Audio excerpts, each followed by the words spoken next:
Hello, everybody. My name is Colin McEvers. I'm David James. Welcome back to Bridging the Gap. We're here today with Jermichael Mitchell. And we're also here with Danny McBride. Yes. And as we all have different things we do, I'm going to let everybody just take a few moments, please, and let us know what you do. Jermichael? Yeah, so my name is Jermichael Mitchell. I'm a community and youth activist here in Salisbury, Maryland. Okay.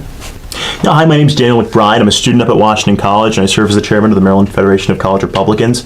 Additionally, I serve as the chairman of the Upper Shore Young Republicans, the Young Republicans chapter in Kent, Queen Anne's, and Caroline County. I serve as the secretary to the Maryland Black Republican Council, and among other things that need not explaining.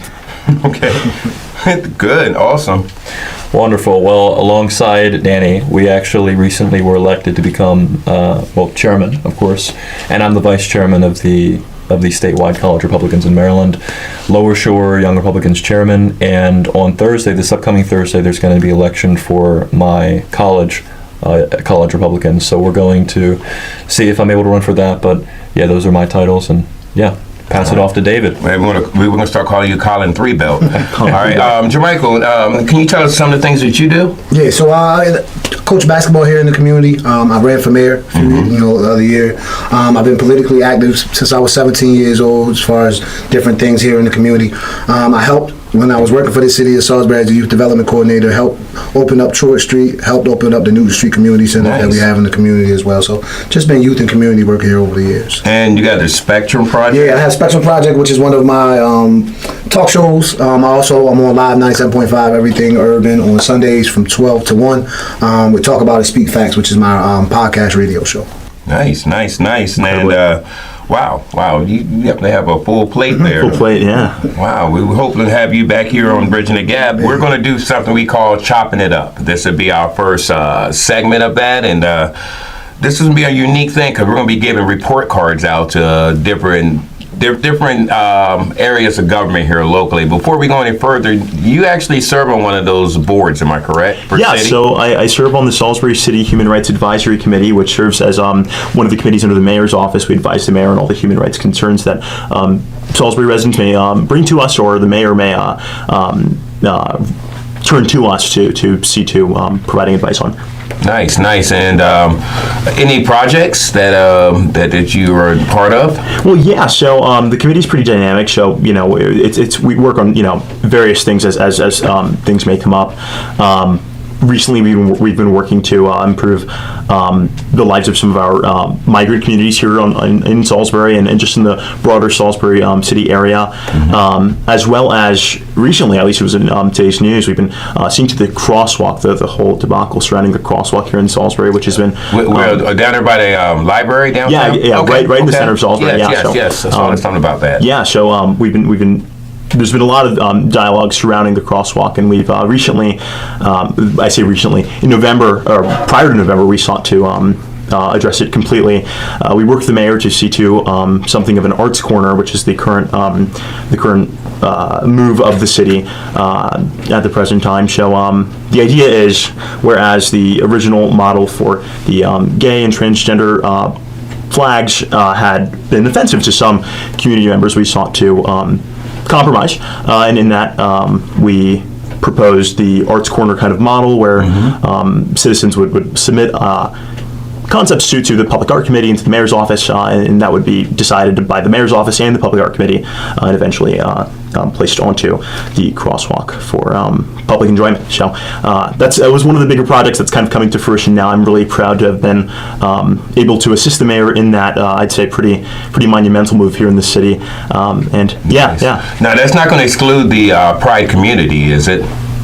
Like, if they want to be a part of painting, or absolutely not. So the mayor's been pretty adamant about involving the community in what that space may look like, and that's why we chose to see to it being a public art space. The mayor erected the public art committee, and so I'd say this has been a pretty big objective of Mayor Taylor here in the city of Salisbury. And one of the biggest things that the mayor stipulated, with assistance of the committee, but one of the big focuses of the mayor was to illustrate that if somebody wants to render a concept for the crosswalk that may incorporate certain colors of the pride flag or certain nods to the pride flag or the transgender flag or whatever flag they would like to see, put onto the crosswalk, they are certainly at liberty to do so, and it'll be taken into consideration just like any other, concept or model that may be presented. Well, I suppose what I'm trying to say is that there are definitely a lot of opportunities for those in the pride community, in the transgender community, in whatever community, to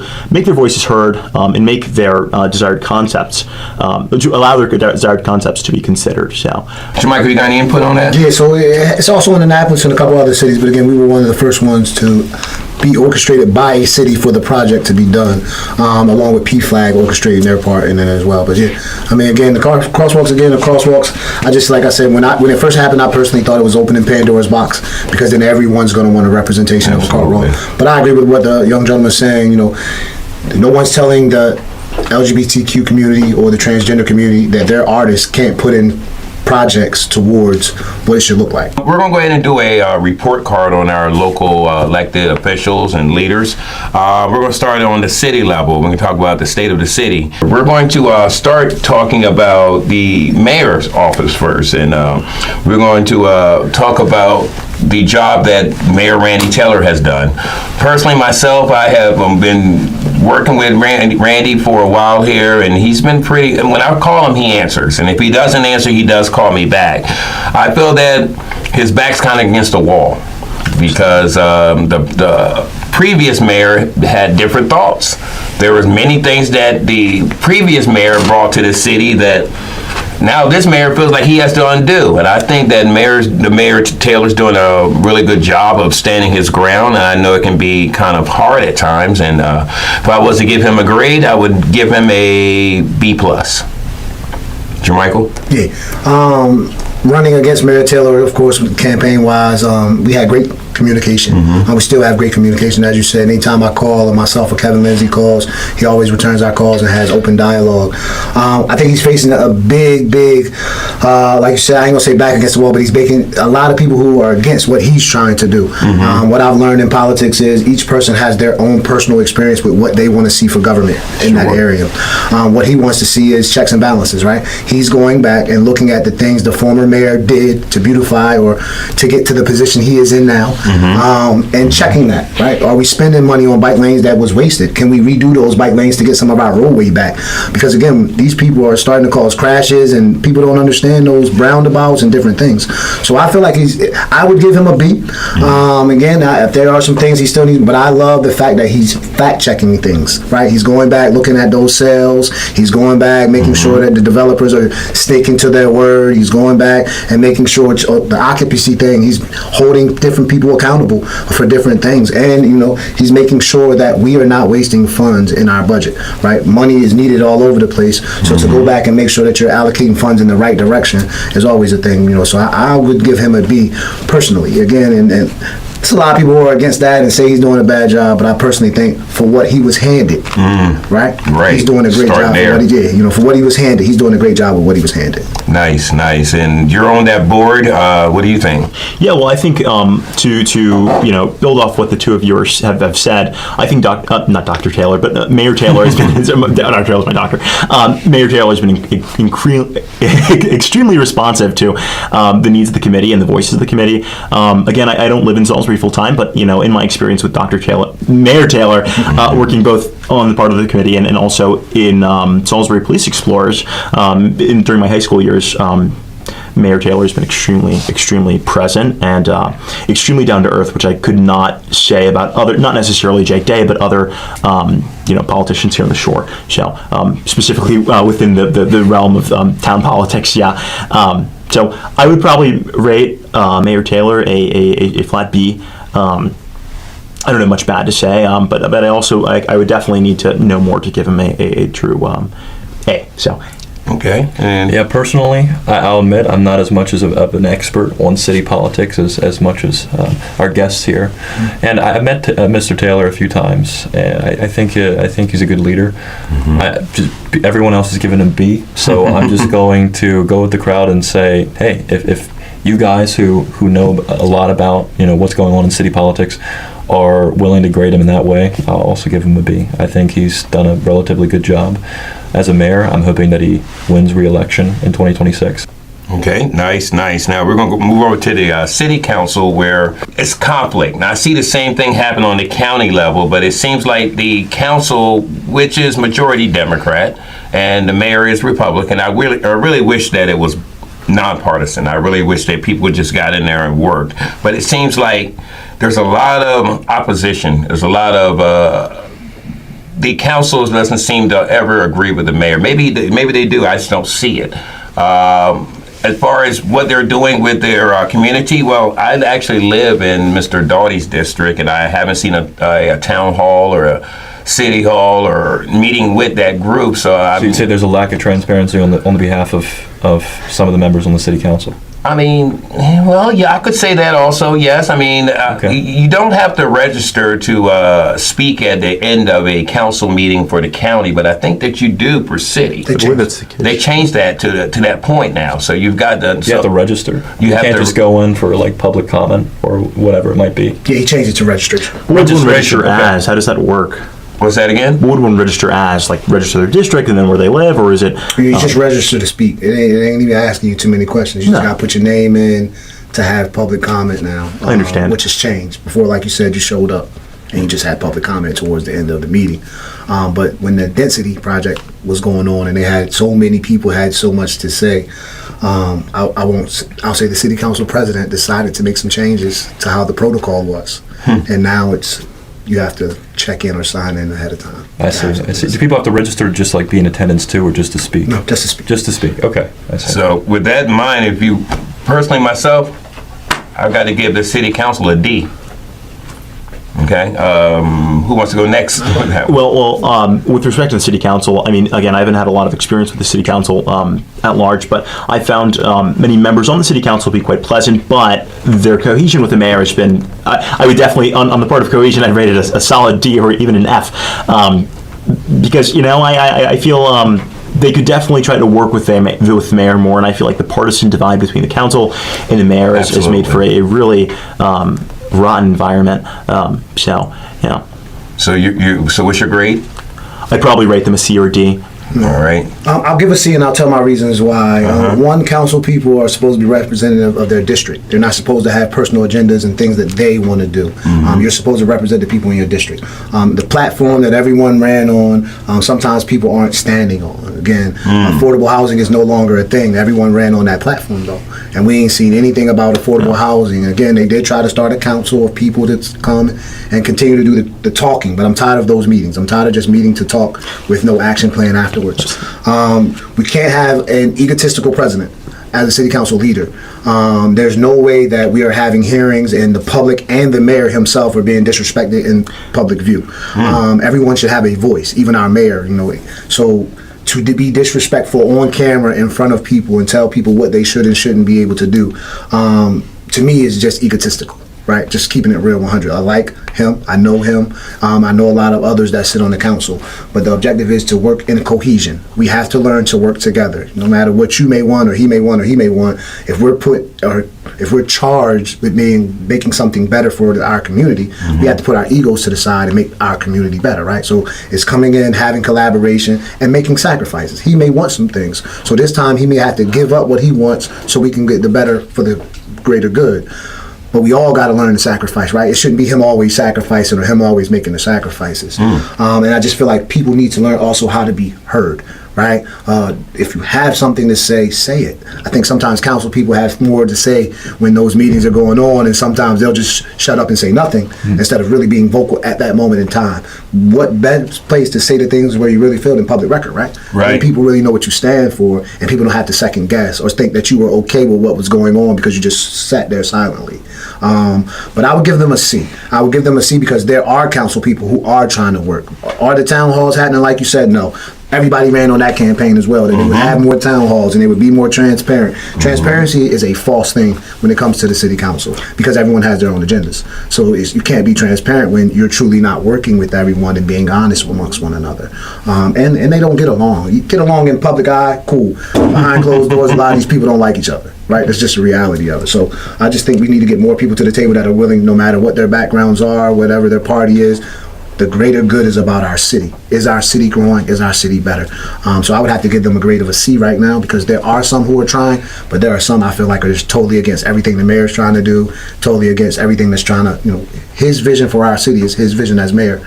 You either can support it or vote against it, but you shouldn't make it personable, right? Yeah. So now we want to real quickly go over our report card for the county side of government. Ooh, county council. Oh, yeah. Well, we're going to start It's with just the... county council or county executive? Oh, Should both. we do a report card about maybe the whole thing itself? No. or- If you want to group them together and say something at the end of it, yes, but I want to break it down first. Okay. Why? Because a lot of times, at one point, the legislative part of the county wanted to get rid of the executive form. Yeah. So, Oh, yeah. to get those two to actually work together is mixing oil and water. So with that in mind, I want to start with the county council part, and I'll start with myself.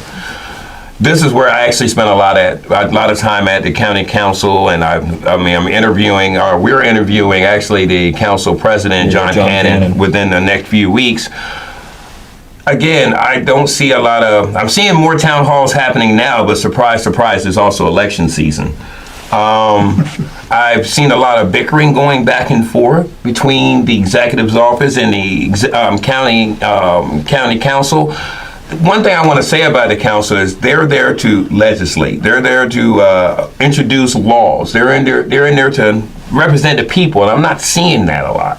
I'm not now. You may see that out of maybe one or two of them in there. I know James Wynn has been very active on the west side and in his district, and I'm pretty sure he's at some of the other ones because he is at large. And I was just gotten word that I know that John Cannon, he does go to a lot of the events. There was just a steak dinner on the west side, and him and his wife was there, and that's great to be there for that. And I know some of the others may go to the fire halls, but as far as working as the legislative part of form of government, I don't see much. I still see DAF tanks that haven't been addressed. That's been going on since the last group was in there.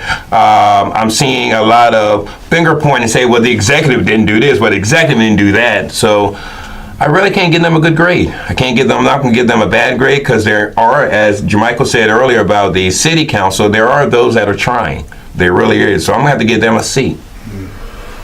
I concur. I will give them a C as well. The bickering back and forth has been an issue for a very long time, and a lot of times it's within party. That's the crazy part for me sometimes, right? It's people that are in the same party that still can't get along.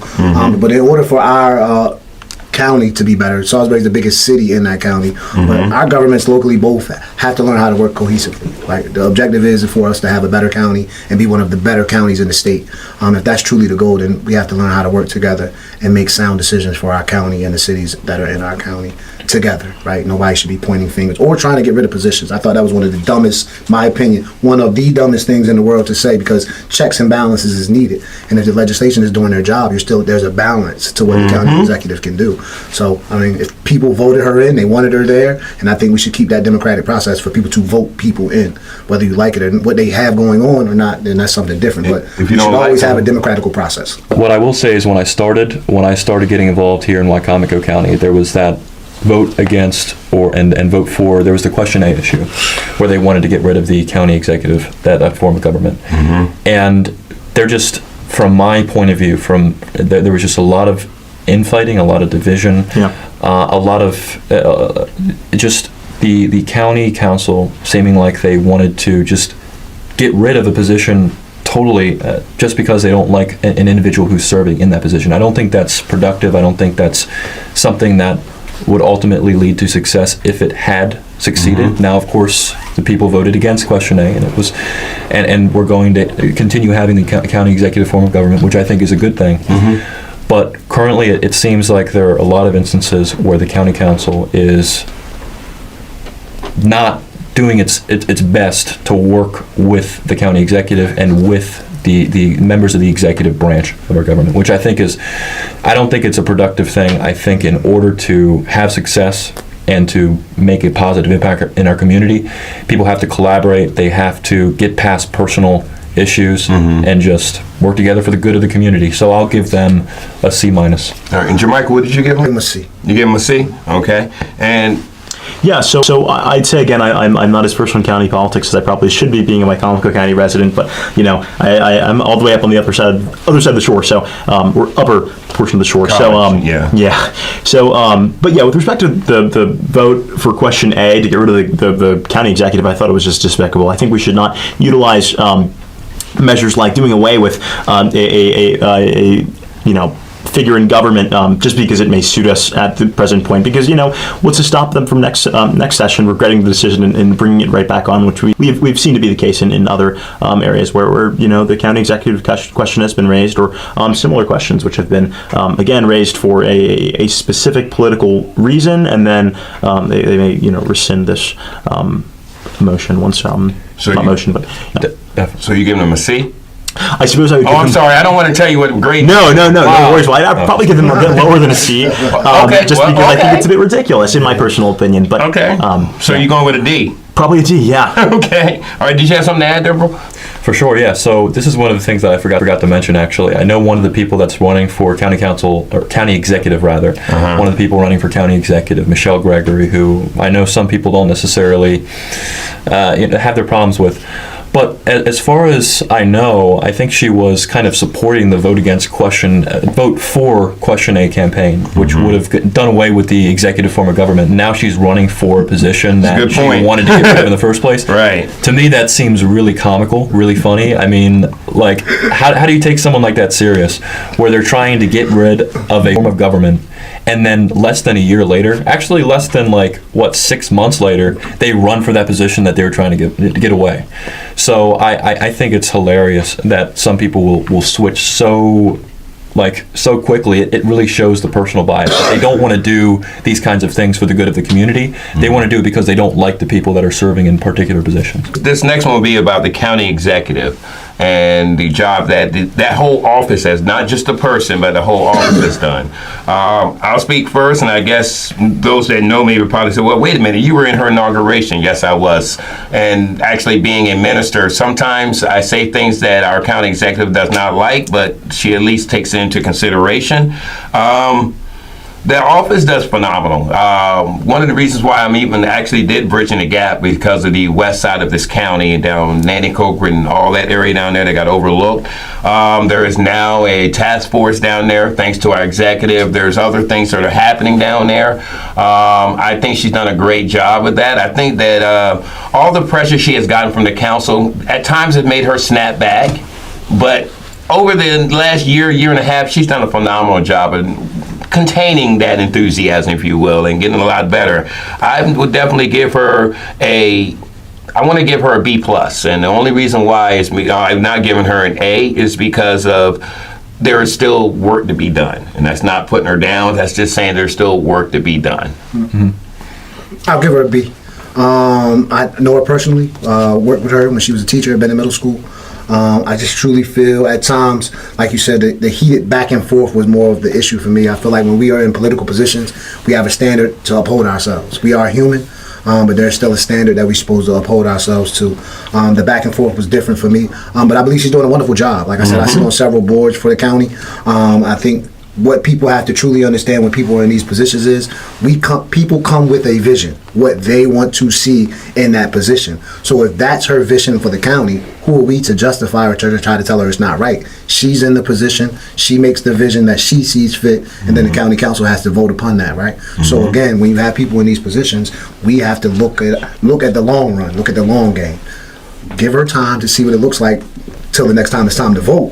And then during that time period, if she has made some changes or made our county better, then of course you put her back in the position, right? But if not, we look at who the opposition is and see if we can get somebody else in the position. But so far, while she's handled the position, I think she's handled it very well to be the first woman that we've had in that position. Sure. Yeah. I actually really appreciate Julie Giordano as our current county executive. I feel like her background, again, as you said, as a teacher at Bennett Middle, has made her a really I would say really aware candidate and a really aware county executive, and I think that is complemented by her by her behavior in office. I think yes, there have been some roadblocks with respect to conduct between her and the council, but I think again, as county executive, I think she's done a phenomenal job. Absolutely. I think transparency has been one of her biggest things, and I really appreciate that in a county executive. I think a lot of county executives will hide behind their office, and there will be kind of like this smoggy kind of perception of their office, and I think Julia's been incredibly transparent, and like Mayor Taylor, incredibly down to earth, and I just again I really appreciate that. So my perspective on the issue is a little bit surface value, but face value rather. But I would actually grade her an A. I think I would definitely vote for her again, and I think she's just doing a phenomenal job with the cards that have been dealt to her. So Okay. Yeah, I actually met Julie on the same day that I met Danny, and that was back in, I think it was September or August. It was Is that going to affect her grade? Oh, no, don't worry. Yes, it actually raises it. Okay. But yeah, I met her at a crab feast. Ever since I've known her, she's been a very, very hard worker. She was out there on the campaign trail basically every day, knocking on doors, trying to get the word out about certain things, whether it was promoting certain candidates that were in alignment with Republican ideals, fighting against this Question A thing. And after the election, she's still proven herself to be just a remarkable fighter, Absolutely. Politically skilled, a good leader. I think she was able to handle the budget thing pretty well. And she was talking about it when she was on here with us a couple weeks ago. Sure. And I was like, wow, that's just really smart. I think she's done a great job. Similar to Danny, I will have to give her an A. And I think she just has, I think she's a very skilled and competent leader. So I would say that's really where I admire Julie. So I think that's one of the big things influencing my grade is just her being a good leader. Thank you, everybody, for watching Bridging the Gap. This has been one of your hosts, Colin McEvers. I'm David James. I'm Jermichael Mitchell. And I'm Daniel McBride. Thank you. See you next episode. Chopping it Thank up. you.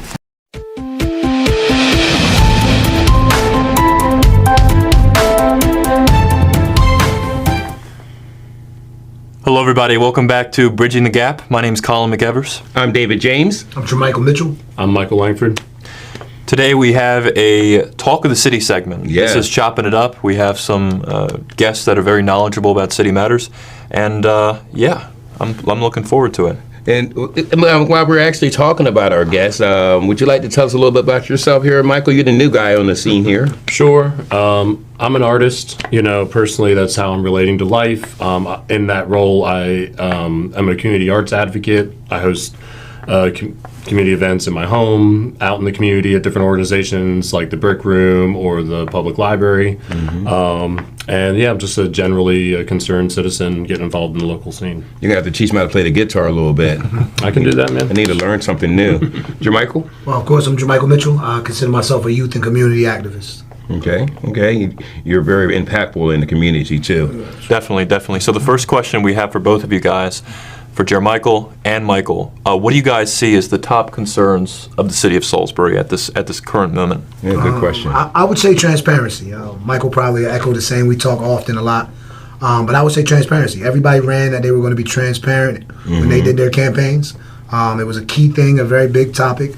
And now I would say when you see the hands unfolding, you find out a lot more was going on and a lot is going on that we haven't heard or that we didn't know. So when you're paying attention, close attention, I don't think we're as transparent as we talked about in the very beginning when their campaigns were ran and when these people were elected in their positions. Empty promises. Yeah, facts. Yeah, no, I have to agree with Jermichael. I'd say, like, for example, of how they could be more transparent. When the agenda meeting packets are going out or last minute, sometimes items are added last minute to that agenda so people don't have proper time to review them. So communication on the front end.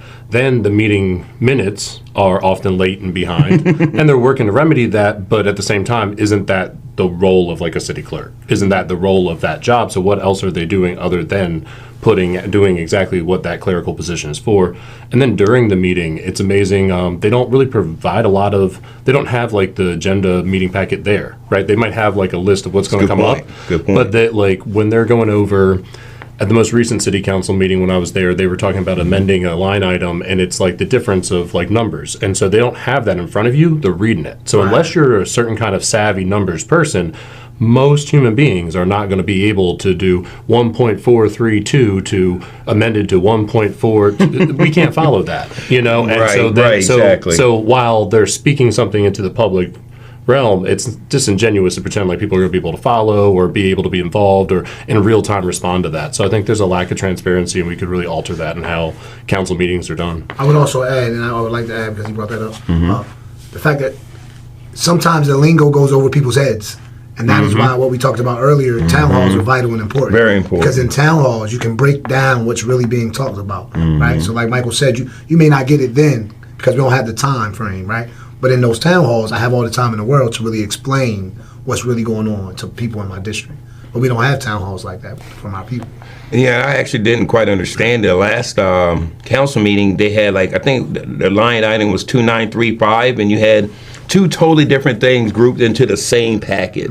Yeah. And I'm like, wait, what are we voting on? Actually, I think one of the council ladies actually said, well, what are we voting on? The first part or the second part? Exactly. I didn't understand the rhyme or reason on why they did it like that. Yeah, and speaking of town halls, maybe if we had some kind of media specialist to host town halls for the people, then 81,000 would be, we'd be in a better position. But actually, I wanted to touch on something you had mentioned about amendments, certain things not being included on the agenda. You had mentioned this at the last city council meeting that we were both at. There was a proposal to add another role to the city government, a media specialist, and what was it that you said that it wasn't necessarily stipulated or even stated on the city agenda? Yeah, there was nothing for us to review. There was no specific. They didn't even label the position. They didn't give a description of the position. There was no transparency there. So it was just something added last minute to the packet. But we, as the public, just coming into a meeting, we depend on that sheet of paper that they have to be the facts, just the facts, and for people to get involved in their political process, and we can't do that how they're conducting things in that chamber. Well, I noticed also when they were talking about this, it didn't seem like the council president wanted to be confrontational about it. Like maybe it wasn't really his bill.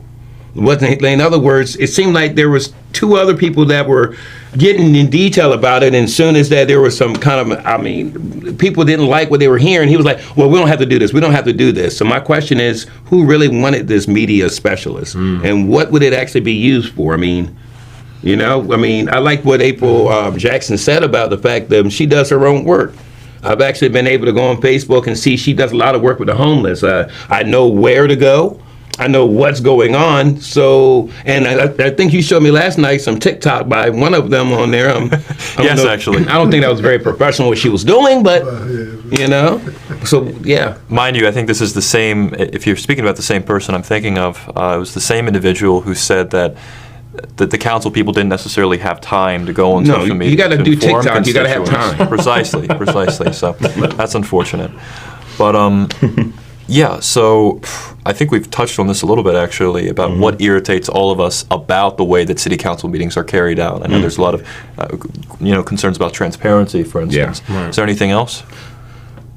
Yeah, my biggest piece again is just the time that they try to take away the time from people being able to speak publicly. That part, yeah. To sign in, or if I'm a working man and I get off of work and I haven't had a break today, I didn't have an opportunity to sign up, but my voice still needs to be heard. Sure. I'm actually a tax-paying citizen, and I'm busy paying taxes by working. So, again, for you to tell me that I have to sign up by 12 o'clock the day of is madness, right? Yeah. What if I didn't have time? So, you mean when I still come to this meeting, my say doesn't matter? It's not important what I feel or how I feel what's going on.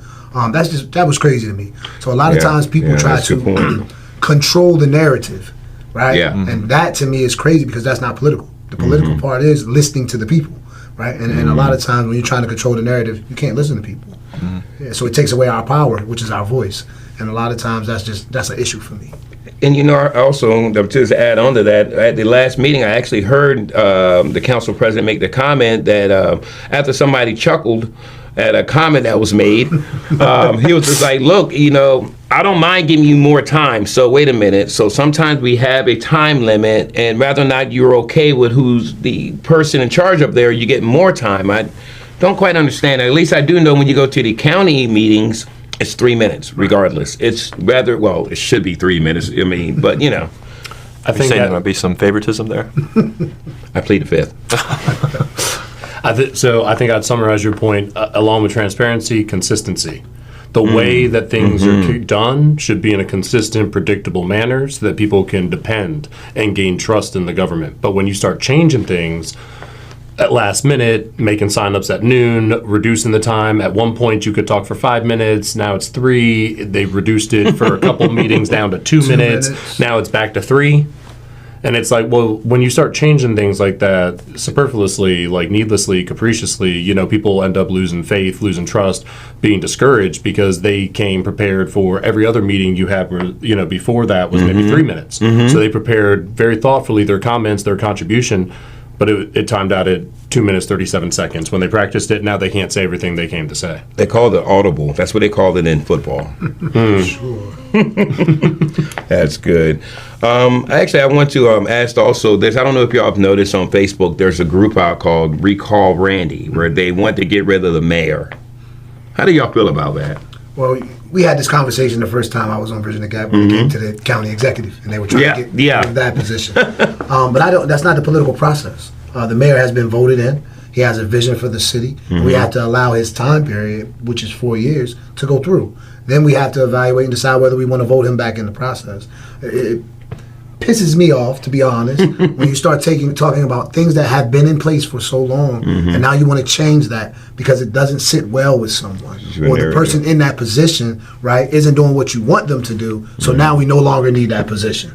It's diabolical to me, right? Like, there's a checks and balances in place for a purpose. So now you're talking about removing a part of the checks and balances, which is crazy because that's always been a democratic process. There's always been the checks and balances. So when you talk about removing the mayor, or you talk about recanting his votes, or all of these things, all of a sudden now because he decides to go have a drink, or he decides to go to a public place and be a human. He's human. Yeah, he can do these things, right? So now you talking about, oh, well, because he's here and he's doing this, he no longer needs to be the mayor. Well, that's crazy. Isn't he a human being? He's allowed to go do whatever he wants. How he chooses to relieve his stress is his business. You shouldn't be chasing him around. You shouldn't be following him. Shouldn't be where's Randy pages or all these political schemes to remove someone or make someone look belittled, right? Sit down and have a professional conversation with the gentleman. Speak your piece. See what he thinks about that. And then get to know him for yourself instead of going by what other people are saying about him or what other people portray on social media about him, right? Like, he was voted in the position. Let him do the work. I completely agree. So, I think a lot of times everybody has an idea in their head of what they want to see or how they think things should go, whatever context we're talking about for that. When it comes to like the political, I think a lot of times we should be judging people the way that they themselves would be judged. So basically, we should be judging Mayor Taylor by his performance of what he said he would do, not what we as individuals believe that someone in that role should be doing. We're all going to have that opinion too, but in order to really get something done, to be able to sit down and have a conversation with the man, you have to be willing to, one, hear him out. I think that too, as Very far important. as like why I found him willing to answer my questions. When I've reached out to Randy, why are you doing this? I may not like the response all the time. I may not always agree, but that's not actually an issue for me because I live in the real world where we can still work with people, collaborate, create together, you know, despite differences. I mean, and it's wild work to me to see people who preach on like the gospel of diversity, for instance, or like inclusion, and then there's just no room at the table. There's no room in the inn for like certain people because they don't fit the narrative. They don't fit the narrative. And I would also add, I can honestly say that Randy Taylor has not gone against anything that he said in his campaign, compared to others who were on the council who have, again, not done the things that they campaigned on. So again, we're mad at someone for doing exactly what he said he was going to do. Hasn't gone against the grain yet that I know of. Right. And then the people who have gone against the grain are the ones that people are still supporting and people are still cheering for and people are still 100% behind. That's an oxymoron to me. That man has done exactly what he campaigned on, and to me, I like it. He's upfront. He's been upfront this whole time, and he's been an honest person. Yeah, and the people obviously voted for him. They voted for that. They voted for that agenda, for that platform. Exactly. I personally think the whole Recall Randy effort is childish. I think it's very, very obviously motivated by personal grievance with the man himself. I mean, you know, if you have a problem, like everyone's been saying, if you have a problem with someone, it might be better to have a conversation, sit down, talk, hear them out, bring some other things to the table, as opposed to just starting some kind of it's an anonymous campaign to recall the mayor. I mean, at the very least, come out and say that you want to do it. Don't make it anonymous. I mean, I've heard rumors in the city area that the person leading this whole campaign is the leader of Shore Progress and his girlfriend. But we're not I'm not sure. sure. We're not sure about that. That's why it's rumors. It's unsubstantiated. But I mean, I just, I personally think, I've looked through the Facebook page, I've looked through the effort, I've seen all the things. It really just seems like they're trying to copy that No More I want to say Facebook that. page. It Actually, looks just like like they're just trying to copy it, and I don't think I have no confidence that it's going to succeed whatsoever. I mean, they'd have to get like 30% of the entire Salisbury city population to vote to recall him. I mean, he hasn't done anything terrible. I think it was actually two-thirds. Two-thirds. Two-thirds of registered voters, and so the registered, not who votes. That's a part. It's out of registered voters. So they're going around being like only 3,000 people about voted, so they're thinking they need like two-thirds of that. No. You need like 12,000 signatures. These people don't even show up for the polls. You're going to get, and they have 90 days to do it. Wow. So there's a time limit on them getting 12,000 signatures. I would love to see them get that petition because they would have worked harder to get that petition than they did on these campaigns or how they do in the community. I would love to see them actually work. It would impress me. I'd be like, so what else are you going to do with this energy and this effort and this ability? But I would can't do to it. comment on what Colin said as well. Don't hide behind the smear campaign. Right? Be upfront about it. Yeah. If you feel a way, he's made you feel a way, and you feel like he needs to be recalled, that's understandable. But be men and women about how you feel and show face. Don't hide behind fake pages. Don't do these things. Show who you are so we know who you are, right? That's the biggest piece for me. Like, I hate people who hide behind things. Running my campaign, there was some things that Shore Progressive did at the time that to me felt belittling, being left off of things and all of these other tactics that they use. So I wouldn't be surprised if they were behind it because these tactics have been used before in political gain or tried to have political gain in the process. But when you're running smear campaigns and things like that, to me it's cowardly. Especially when you're hiding. I was just about to say that. You got to show your hand. Definitely. It's unique that I was just thinking when we were talking about this Recall Randy. I also saw on some posts on Facebook that they were saying the reason why Mayor Taylor is the mayor is because there was 3 people in that race, which you think you were there from day one, right? Yeah, man, I had to defend that a couple of times, and I don't say much. I try my best. Maybe they want to call it blame Jermichael instead of. Yeah, so and it kept being the stupid Democrats. The Democrats running 2 candidates. Well, I decided to run against Jack Heath. People always had to keep forgetting that I was running against Jack Heath. Megan was pointed to because she at the time was running for city council again. She was running for her seat again in city council.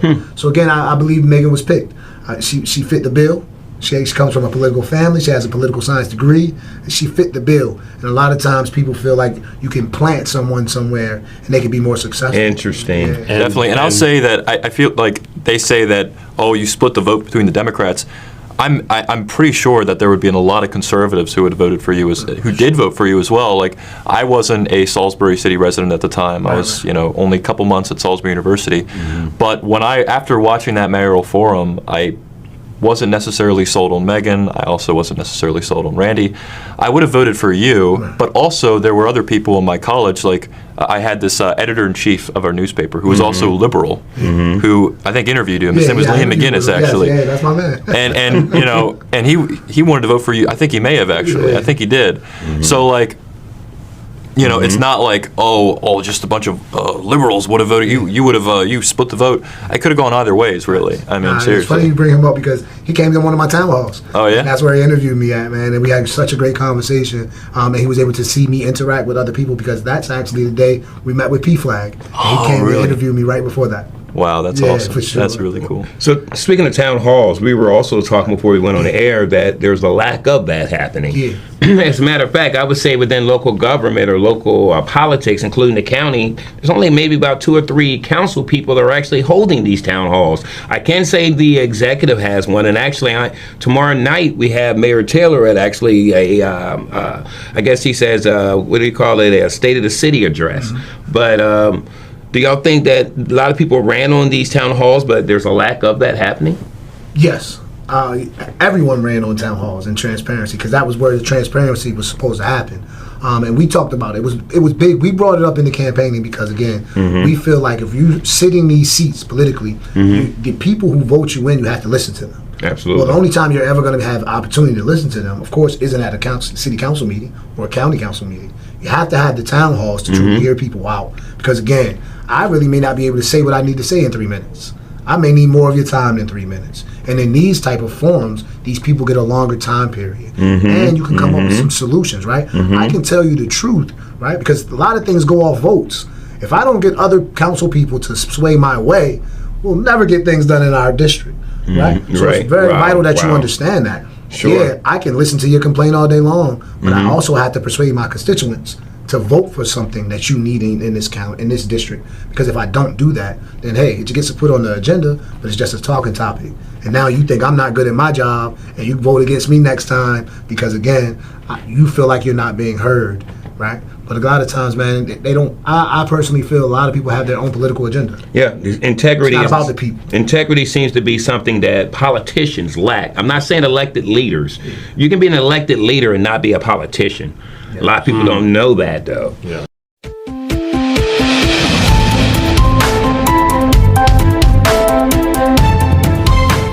Now, I wanted to go over some of the chopping up questions because we definitely want to keep this in a decent, time frame here. As we do with chopping it up, we actually try to give grades for different different points of what's going on. And Colin, you want to do the first one? Yes. All right. So, chopping it up questions for today. First one. The first one is, drum roll, please. Best and worst council person on the city council and why? And everyone. And David came up with this one. Okay, so don't blame me. All right. So that means I This is gotta go David. first? You can go first. Yeah. Oh, goody. I was joking on that going first thing. Well, I will give my the best, then I'll give the worst one I see up there, and then I'll talk about one in the middle, okay? The best one I see up there is truthfully the one it seems to be one to see something happen in the right way would be April Jackson. Okay, I feel that she's connected with her community. She's connected with her district. She spends a lot of time out there, and a lot of politicians, majority of politicians ignore the homeless because they don't vote. Well, that's not what April does. So I've got to give her a big thumbs up. And I see her standing up against the other ones. And when it comes to certain things that she sees as like no-brainers, like with this whole media, specialist, she does all her own work. You can go on April Jackson's page. You can see what's going on. No, she may not have the PAC 14 quality, but she gets the point across. Now, as far as the worst on there, and again, I'm not saying that person is a bad person, but I don't see them doing anything positive. It's kind of I ain't gonna lie to you, there's kind of two of them. So I'm gonna say it's a tie between Angela Blake and Michelle Gregory. Reason why I'm gonna say this is I haven't seen them do anything positive. I've seen them argue. I've seen them be pretty much this whatever the mayor say, try to get a little louder than he is. I just haven't seen anything positive happening. I've actually know there's a person that has another show here about PAC 14 and had one of them actually go on their TikTok page and make fun of their child. So I can't say that's something becoming of a leader at all. Now, the one that, and I've talked to my buddies here about this, the one I'm kind of concerned with, I just think that he may be, or a whole lot over his head, would be Deshaun Doughty. I believe that the young man went in there with the right intentions, but he started listening to the wrong voices, maybe those two that I just named. And I really think that if he's going to get back on track, he needs to start like yesterday and start making decisions for himself and stop buying all that swag on the city's card. That's not good, man. You get a paycheck for that. Okay. There'll be a Salisbury Independent article coming about that soon. But, Good advertisement there. oh Okay? yeah, definitely. All right. So Okay, who else want to give him? Oh, I'm sorry. Okay, I'll give a little bit of a rating. Okay, Okay. I think I'm actually going to have to agree with David on the first point. I think that April, and I've only been to a couple. It's been only a couple weeks that I've been going to city council meetings, but from all the people I've seen, I think April Jackson has been the biggest fighter for common sense, for policies that are actually in the best interest of Salisbury residents. I haven't been to any of her town halls, but I hear that she hosts them and that she actually is transparent with her does them herself. constituents. She does them herself. Yeah. She doesn't, at the last council meeting when I think she was one of the first people that kind of articulated a stance against the media specialist thing and kind of just told the other people, well, we can do social media on our own. We can do town councils, city councils on our own, things like that. So I definitely think that she is the best one on there. Now for the second one, I don't want to be rude or ignorant to anyone. That's not gotta be my real. intention or whatever. I'd have to say, in regards to worst job, I'm going to have to say Deshaun Doughty. And the main reason I'm saying that is because he is the president of the council. He's the leader. He's the one that's supposed to be leading it in a positive, in a good direction. And it just doesn't seem to be proceeding in a good direction at all. From what I've seen, from what I've heard from people, it seems like there is a considerable lack of transparency, which everyone on this panel right now has been talking about today. And that has to be attributed to the leadership at the end of the day. There's been a lot of contention between the city government leadership and city administration between Randy Taylor and the city council president. I think that's also attributable to Deshaun. David here, I know you were saying that you think that there's a little bit of puppeteering going on in regards to A lot of puppeteering. a lot of Go ahead. puppeteering. It's possible, but I think that a lot of the decisions that he's making are on his own behest and kind of decision making, whatever it might be. So that's my opinion for the best and the worst from what I've seen so far. Okay. Who'd like to go next? Michael can go. Okay. So yeah, we're echoing a lot of sentiments. So my best is April Jackson, because whether you like what she's saying or not, you know what her thoughts are on the thing. She is communicating with people. She is connected, like you said, to the community, and she's, I feel like that's again, it's not about whether or not you always agree with the person. It's about whether or not they're doing what they said they would do. Sure. Right? Sure. And so judging her by that metric, I feel like, being someone who's paid attention closely for a couple of years, but, just generally have had my ear to the ground for 10 years looking at people in the city. April's there. April's in the community. Like, it's undeniable. My worst, probably echoing your sentiments, Colin, Deshaun, because, I think that I think inexperience leads to a certain level of incompetence, and then when people are insecure and they overcompensate for that, then it leads to kind of the contention with the mayor, which there shouldn't be any of that. Especially one of the things that's so hard, if you look at the pay, council is part-time. It is wild to me that these people are overstepping their bounds in the way that they're supposed to represent and serve. They're part-time. Randy's full-time. The mayor is full-time. This is a person who's essential, right, to the operation of the city. The council, you people are literally expendable. It can be anybody else in those seats, and you're part-time. You're not required in order to get the trash picked up proverbially. If I see something that's broken in my neighborhood when I'm walking, Deshaun is not the person that I contact if I want to get something done about it. It would be the mayor. It'd be Randy, right? And as far as my personal experiences of correspondence, it's I'm getting a lot more. Deshaun has sat down with me, to his credit, but nothing much came out of that. I felt like it was very much a handshake and a nod, but it didn't lead to anything. Right? The conversation, especially when talking points, people don't mean what they say. Things are just, polemical points that politicians make. I think that's the issue. So I think that he, that along with his ambition, coupled to make a really toxic potential situation where he's overstepping his bounds frequently with that role and trying to see how far we can take that. But it's a part-time position. That's a good point. Great point. Great point. So April will get a 4 out of 4 here. April, again, for campaigning on standing on business, April would be that. She goes in the community. She has projects. She does not, the nonprofit work sector. She does it for the homeless, for the youth, for the elderly, for Christmas. So I know of the work that she definitely puts in, boots on the ground in her community to make things happen. So she's not just sitting at the council meetings talking. She goes out and puts in the work and does the actions behind it, and always has. I have to give her that credit. It's real. I think if I won't continue to down Deshaun because he's gotten beat up enough, but I could echo the same things and sentiments. But I'm going to choose someone different just because he's already been knocked twice. But I'm gonna choose Angela Blake. I think at times she's quiet and she doesn't do enough in her community. As far as being seen, when it comes to all constituents, you have to make sure that representation is key. And sometimes we allow people to slide through the cracks just because they are quiet. But when you campaign on certain things, you have to stick to the campaign. You have to do what you said you were going to do. And I can't say that I see many of them out in the community because I'm out in the community. But I don't see them in their districts doing the work. Right? Yeah, you might be a phone call away if there's a problem, but what are you going out in your district being proactive for? You can't always just be reactive in those positions. You have to be a proactive person. So getting feet in your community, knocking on doors when it's not just election time to find out if people are okay. Is everything all right in your community? What's going on with your landlord? These things aren't done by several people. But I just don't want some to fall through the cracks and not be spoken upon today. And right, I've actually seen where when one of them shows up, the other one does. When Michelle Gregory shows up to something, so does Angela Blake.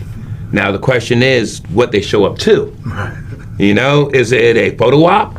I remember we were talking earlier. The only one that should be going after photo op should be who? Mr. Taylor. Mr. Taylor, who he's the figurehead of the city. Exactly. I think a full lot of time. times other people who have craved power for their position show up, and they are presenting things that the mayor should be presenting, and they're saying speeches that the mayor should be saying and getting time and things of that nature. So I've seen it a couple times at events that I've been to. One time they even brought Jake Day back to be the speaker. We have a mayor, not the former mayor. Wow. We don't need the former mayor to be the speaker when we have a mayor. Well, it's in Mirrors County. Yeah, you get what I'm saying? So it's like one of those things where, I was blown away that Mayor Taylor wasn't the first to give a speech. Even if we're going to bring back the former mayor, Mayor Taylor should speak first. He's our current mayor. There you go. So no one should speak before he speaks. And I did just say a few seconds ago, it kind of mirrors the county. I think that, just my thought, I think if you didn't call the council leader the president on either level, you wouldn't have much problems. Maybe like in Congress, what do you have, the Speaker of the House? Right.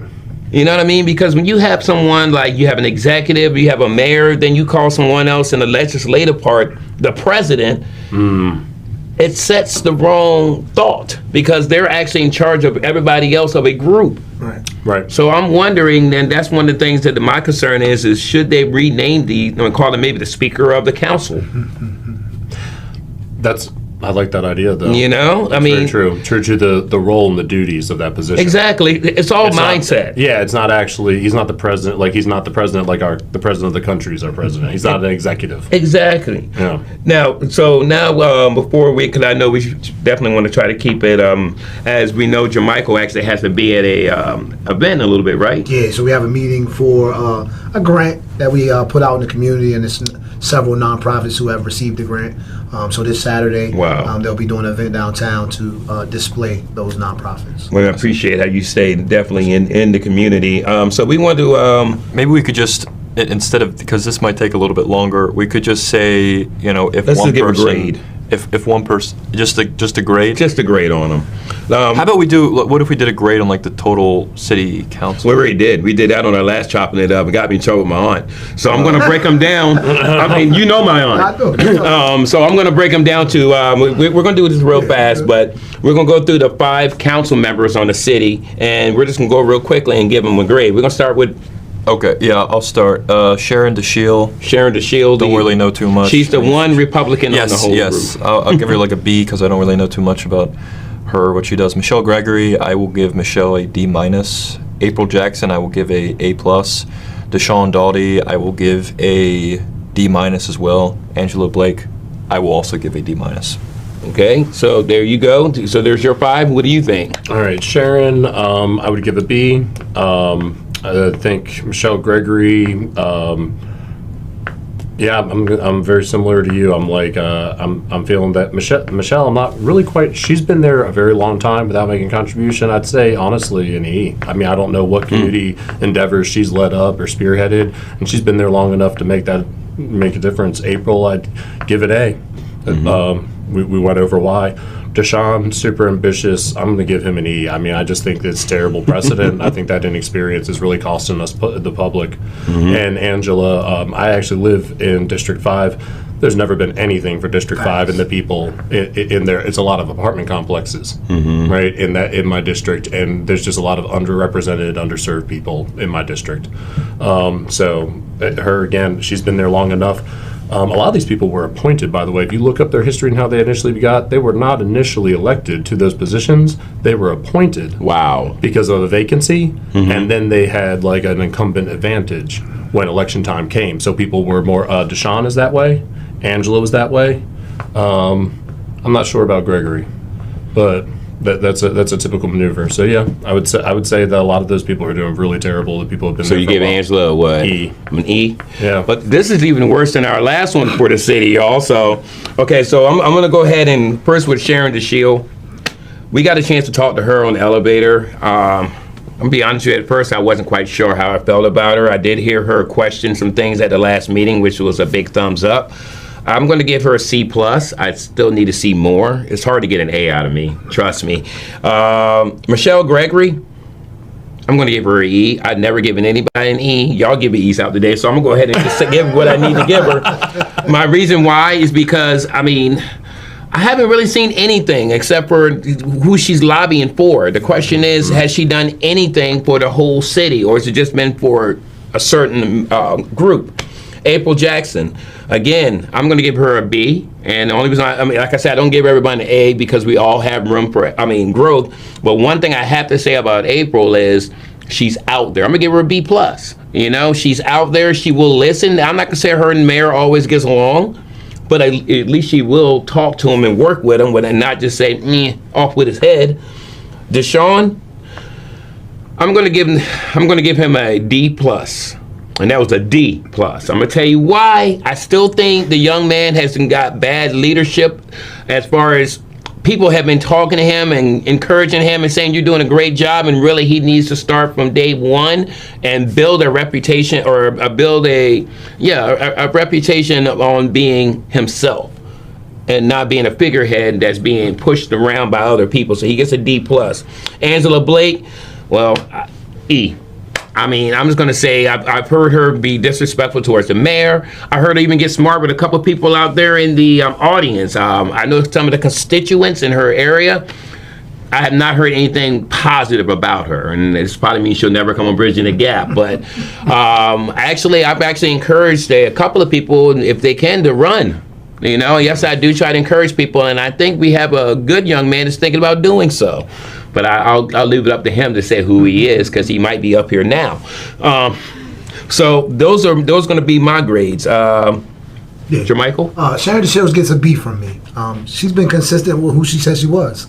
She doesn't get out in the community and do much, but she has been consistent on her campaign. The things that she said were important to her, she's been consistent. She's been consistent in her vote, what she's voted upon and what she hasn't voted with.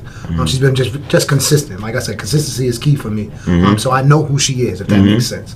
Through her vote and through her conversation, I know exactly who she is.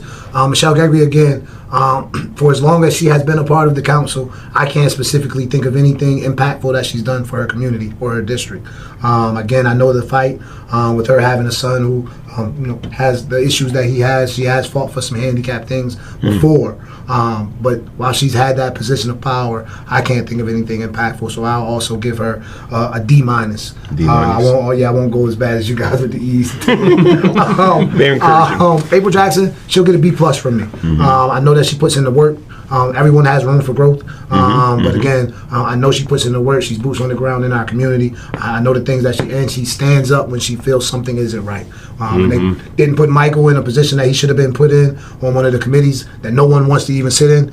She spoke up about that because it was more personal than it was political. So those are things that she does speak up when she feels things are wrong. Deshaun Dowdy, again, I like Deshaun. He probably doesn't think I like him, but I like you, Deshaun. One of the key things, though, again, is I feel like he's getting the wrong counsel. I told you who I think is in his ear, and I know I've seen that blueprint before. Someone else became the first time on the council. When they came on the council, they were young, and when they were on the council, as soon as they got there, they were the president. Then from there, they ran for other things later on. So I've seen the blueprint before, and I just believe he has the wrong counsel in his ear. Could he do a lot better? Yes, he could. So I'll also give him a D minus. And then Angela Blake, again, same as Michelle. She's been on the council now for a while. I can't tell you anything impactful she's done in her community. So she also gets a D minus from me as well. Okay. So for all those that watched our last Chopping It Up and y'all wonder why we gave them such a low grade, look, there are people on there that are doing things. April Jackson, as you've seen here, I think collectively we gave her pretty much a B plus, if not an A minus. But the problem is it takes more than just one. I mean, on a council of 5 people, you need at least 3 people to push things through. And I just don't see. I see literally, if you look at the how the city councilors are all, they're all sitting there. That's just how they all vote. The 2 in the corner, they vote together. The one is in the middle. He's literally in the middle, but he's swaying that direction. And then the other 2, when talking about April Jackson and Sharon DeShield, they seem to stick together. So Seems that way for sure. So that's what it seems like. Anything?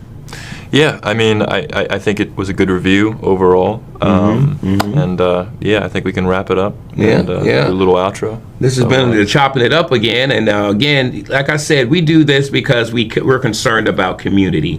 Each one of these young men up here right now, they're concerned about the community. There's some way, shape, or form. We got people who are either like bikers, like I like to walk, I like to ride my bike.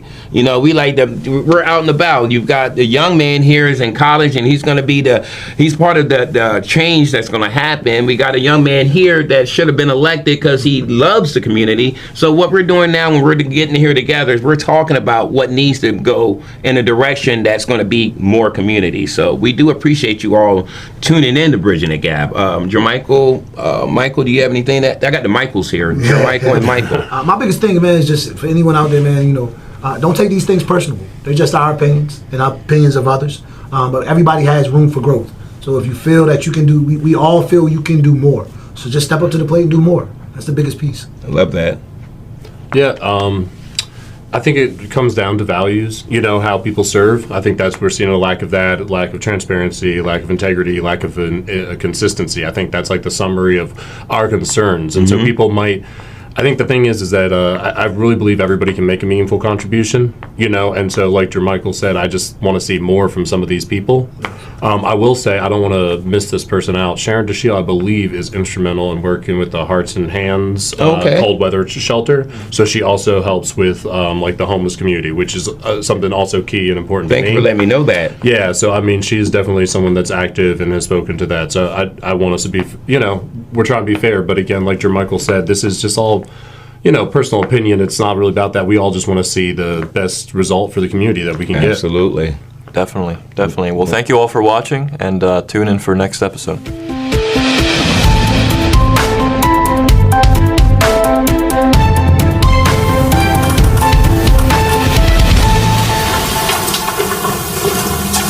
Hello, everyone. David James, city resident. I want to actually say a couple things. One thing I want to say is that, Mr. Doughty, you could do a good job if you don't allow everybody else to tell you what to do. Okay? I don't know if it's the former mayor or other council people, but think for yourself, take it from today on, and you can be somebody, I promise you. All right, the other thing I want to say is that I want to speak for Pastor Craig Mitchell, who did a vigil about a year ago when someone got shot. And, I wish that Council Lady Jackson was still here. We were able to do it over at Unity Square. Well, he came to me since then, and he's tried to reach out, and now we want to charge him $500. I don't think that Unity Square there should be a charge for someone trying to reach the community through prayer vigils or working with the homeless. I understand you got to make your money. I don't know how much we charge people for protests, but when it comes to things like that, let's consider not charging people $500 to do a prayer vigil. We've got to really just start thinking about, are we really serving the community? Council Leader Jackson, I want to once again thank you for everything you do. You're doing a whole lot of good. I was talking with a group of friends of mine a few minutes ago, and we actually sat there and evaluated every one of your peers, and you seem to be the one, and Miss Sharon, you're doing a great job too, but you seem to be taking the leadership role. Awesome. Get with Council President Doughty. Listen to her more. I don't know who across the bridge is talking to you, brother, but they're not backing you up when you're getting bombarded by everybody else. I'm praying for you though, okay? Seriously. Thank you, everyone. Thank you. Entertain a motion to approve resolution number 3413. So moved. Second. Resolution number 3413 to establish and adopt a road program. Any questions or discussion from the council? Yes, I have a question, if I may. I think this is a great idea. I'm not sure why we need a resolution. Is this an outgrowth of a meeting between, I think, this gentleman, correct? Adopt a Road and the mayor's office? I think they were getting together to work on this and come up with a plan. Is this a result of that? Yes, and with city staff as well, yes. Okay, I'm just curious, because the first I knew about it was when we got it in the agenda, as far as any background on it, that's all. Same with every other item. There's just an item that more details will follow soon, but it is just to resolve it so that this could be done. I'm not picking, but how are we supposed to adopt something if we don't know what we're adopting? I mean, if we don't, I understand what you're saying, but we need to know the gist of this. I mean, I'm not being smart, I'm just being straightforward. Wasn't it laid out to us by city staff that came forward and gave us an idea of it? I don't They remember. talk about it? I don't remember. We had it at a council meeting. I don't remember. Andy, do you have any information that could help us with this? I thought this had been, Like I said, I don't have a problem with it, but I think that we should have more detail about what it's all about. Because when people see these things, even on the agendas, they ask us, we don't have an answer for them.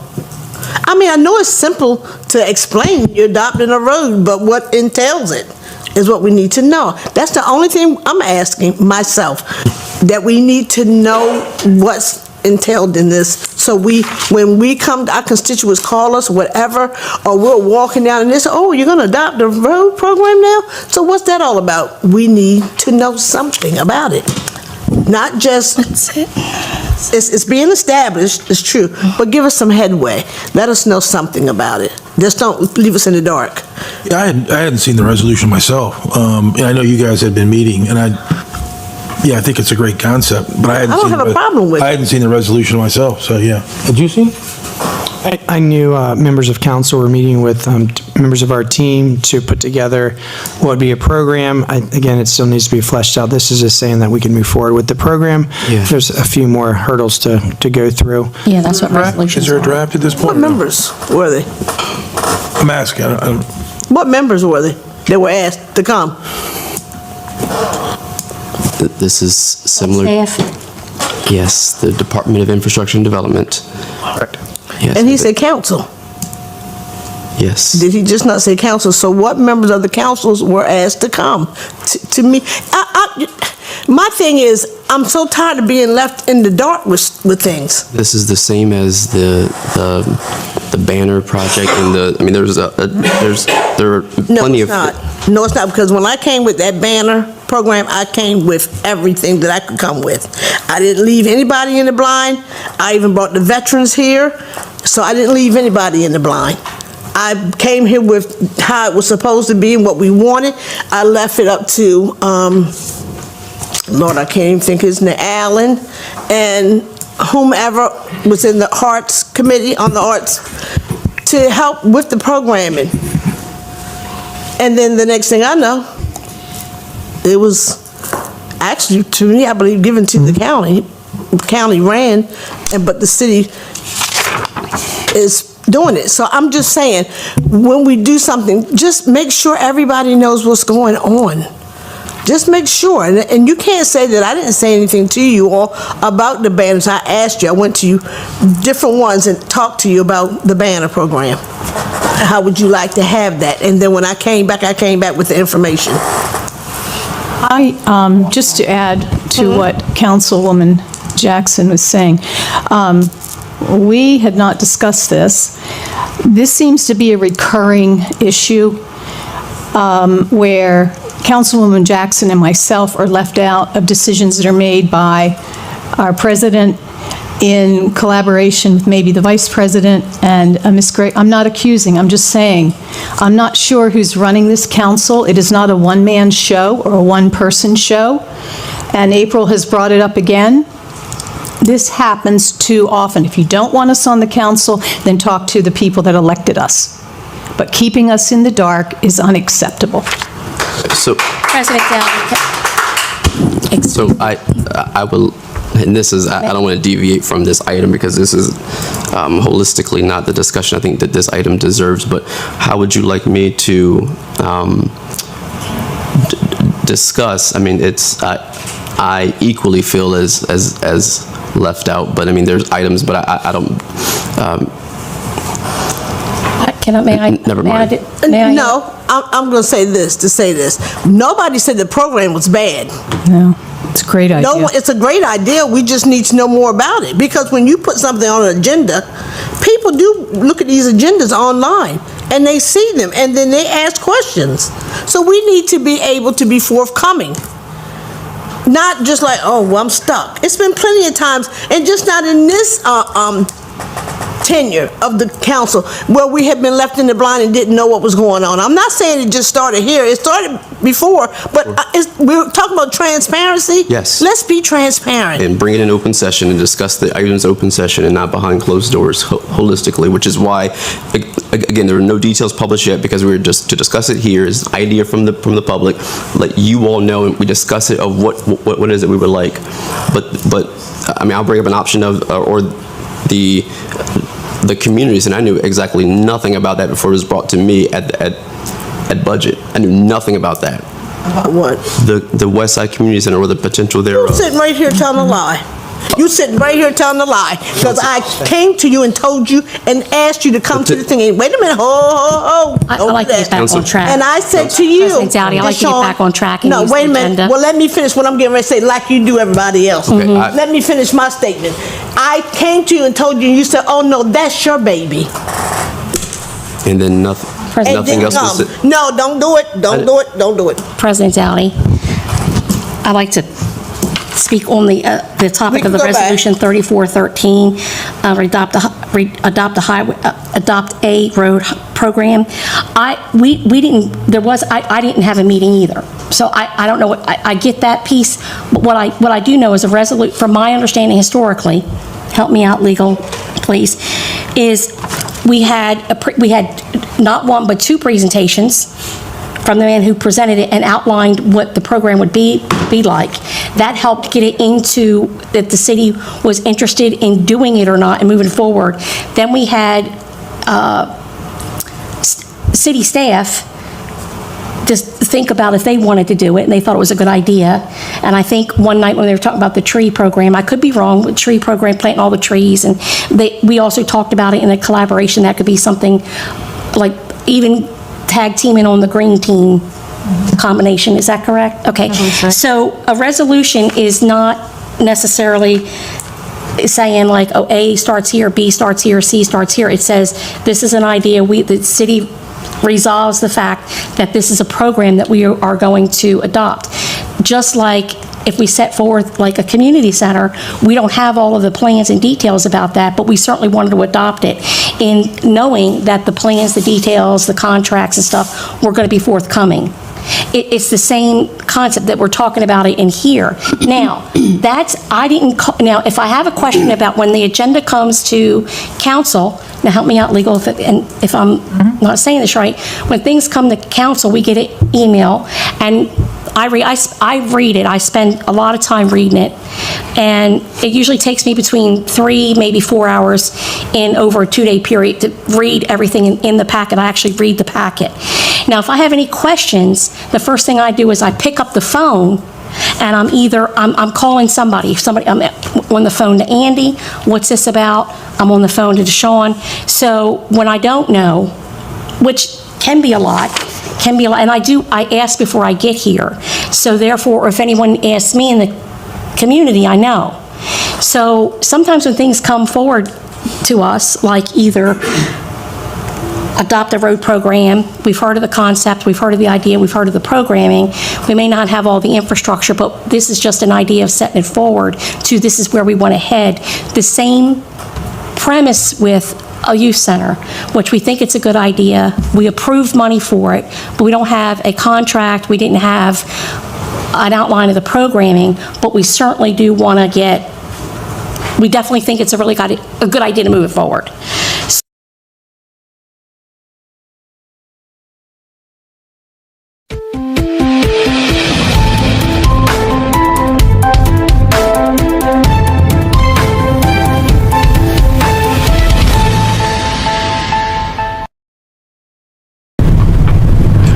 Hello, welcome back to Bridging the Gap. My name is David James, and we're here with Bishop Anthony Dickerson from the Christian Shelter. Yeah, thank you for having me. Appreciate you. Thank you for coming on. First thing I want to ask you is, there at the Christian Shelter, what's the average amount of guests you have there? The average amount of guests we have now is 28. We can house up to 78 guests at one time. Wow. Wow. So these guests, do you keep them all together as far as families? Yeah, our shelter comprised of men, women, and then we have families.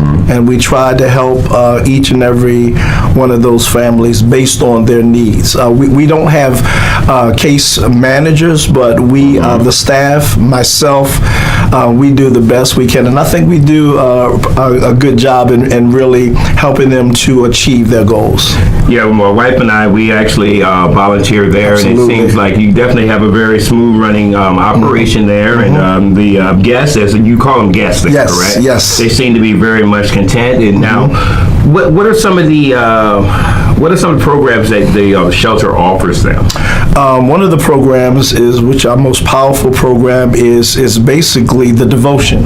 Okay. And the devotion is basically like a Bible study. It's like a Bible study and an affirmation session. I just don't make it all about the Bible. I try to put a little spin on it, and I try to give them some self-empowerment. And so I start off, we have devotion at 9:15. We start everybody off with, okay, give me 5 affirmation statements. And then, when they first get to the shelter, they're a little shy and bashful, but as they keep on speaking it, and then it gets so good they can't even stop. For you know it, within probably 5 or 6 minutes, they're doing maybe 6 or 7 affirmation statements, because it's they never looked at themselves like that, and when they see themselves different, so that's powerful.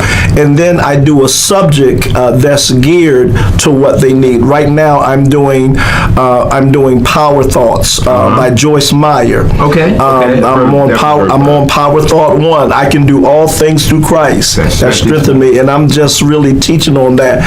For a whole week I've been teaching on that, and I've been drilling it, and I'll probably teach on it about maybe 15 minutes. And the next 15 minutes I go into a discussion, and let me tell you the discussion, like today, the discussion, we had guests crying in the session. I mean, they were getting emotional because I mean it was emotion of joy. They were actually crying and so forth. It was just amazing. It was just amazing. Now, what are the two goals when a guest comes to the shelter? What are your two goals for them? I'm glad you asked. Number one, their first goal is to get a relationship with God. Awesome. And number two, to get a relationship with themselves. Nice. If they can master those two things, everything else will come into place. Wow. And it's working. Wow. It's working.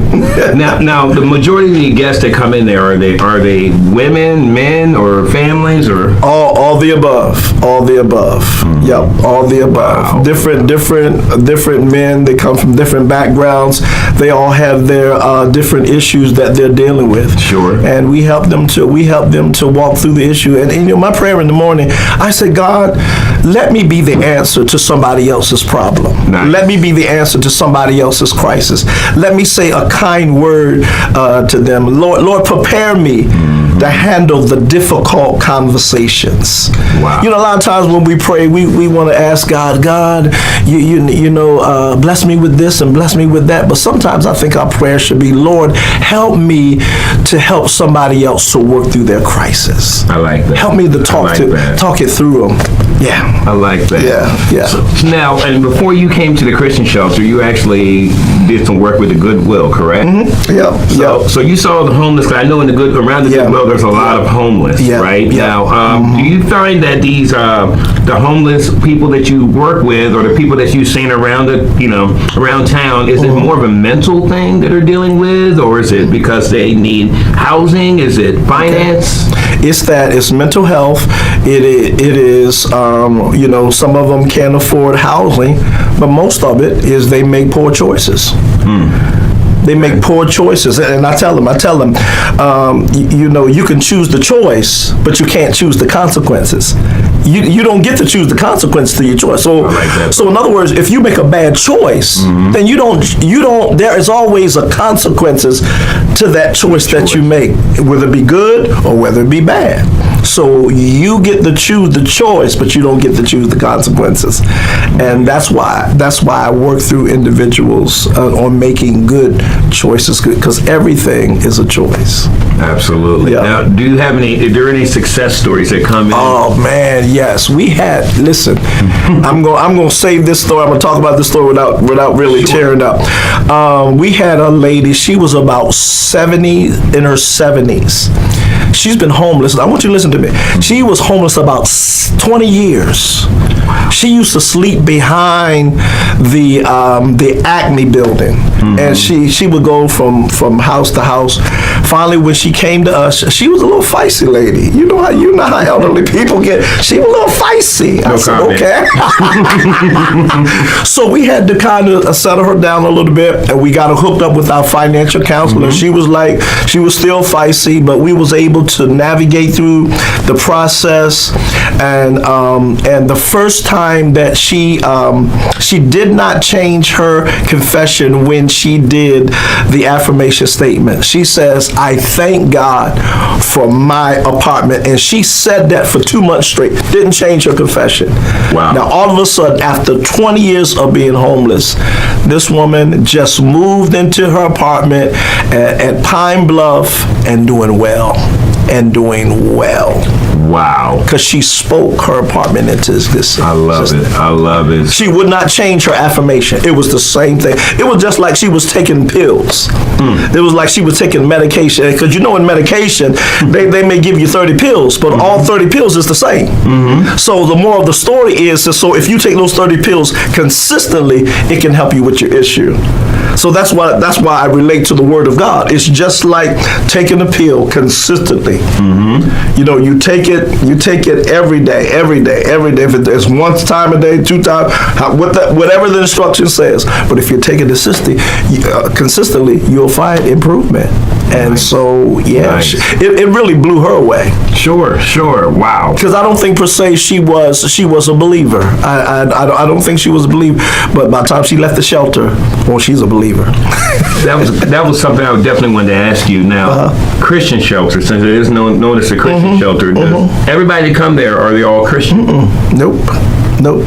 So the thing is, it's not fair. You make it mandatory. I said, look, you're in my house. I said, my house, my rules. My house, my rules. Sure. I said, you ain't got to accept them, but you're gonna hear about them. Sounds good to me. It's up to you to accept him. Wow. But you're gonna hear what he can do. Wow. That's awesome. Now, and I've noticed when we've been over there volunteering, there's also a lot of younger people. Yep. Now, do you find yourself actually having more resistance from the younger generation or the older generation? I'm glad you asked that, Dave, because when I first went there, man, we didn't do well with young people. I mean, because this sense of entitlement, I want to do what I want to do. You can't tell me, you're not my mama, you're not my daddy, Tyrara Boutier. I mean, you name it, we heard it. Right. And so here lately, we've been having some success stories with young people. Good. I was amazed. Good. And so to the degree that I'm really thinking about upstairs, because we have an upstairs, I'm thinking about and making maybe a 15-bed unit, and I'm thinking about really housing some young people. It got me rethinking. Sure. It got me rethinking. And so I said, okay, all right, we'll see what God says. Wow. And like you said, a lot of time with the younger generation, I'm just going to say it like this: their upbringing wasn't the same as the older generation, Absolutely. and their respect level's Absolutely. not there. And they may be in need, but a lot of times if you try to help them, they don't want the help. Right. And how do you help someone that doesn't? You can't, because you see, the thing is, if you try to go against their will, you're trying to do something that God doesn't even do. God doesn't go against our will. Right. It's a power of choice. Destiny is not left up by chance. It's a power of choice. So again, you choose. So if you choose to not do anything, okay, I can't go against your will. I cannot violate your will. So if you don't want to do it, here's what I tell them: if you don't want to do it, then the Christian shelter is not a place for you. So I have to release you into your destiny. Wow. That's what I tell them. Wow. And that's a nice way of telling them, I'm going to have to kindly ask you to leave. Because then I'm wasting your time, and then you're wasting our time. What's the average amount of time that, if they follow protocol and do what they need to do, what's the average amount of time you usually give them there? It's usually 90 days, but I'm open if they have to stay a little longer. As long as they're saving their money, as long as they're obeying the rules and abiding by the rules, and as long as I see them trying, I can extend it out. To a year. Right. Wow. But see, I don't announce that. I may be announcing it now, but but I don't announce that because everybody get comfortable in being in the shelter. But we're here to help you as long as it takes. Now, when it gets to a year, then I think probably the most our guests stayed. Now, we had one guest who stayed there 2 years. Okay. Because they really needed the shelter. But for the most part, it's a year to 2 years. I'm gonna say a year to 2 years, but it depends on the individual. Okay. When I see that when they give it up and they stop trying, it says, okay, time's up. I'm going to have to ask you later. And normally, interesting, sometimes when we force them out, now a light bulb comes on. Now, other than working with the Christian shelter, you're a bishop. Yeah. So you work with people anyway. Yes. And do you also find that the younger generation is they're harder to reach, even outside of the shelter? Because this generation is different. It's not like when you and I were growing up. When all your mom had to do, and my mom had to do is look at us. Or anybody in the neighborhood. We knew that look. Yes, man. We like, and we would get a lecture now. When you leave the house, you're not to ask for nothing. Don't you ask for nothing. And then when we're talking, you don't get into grown folk conversation. It's not like that anymore. Wow. It's a whole different scenario now.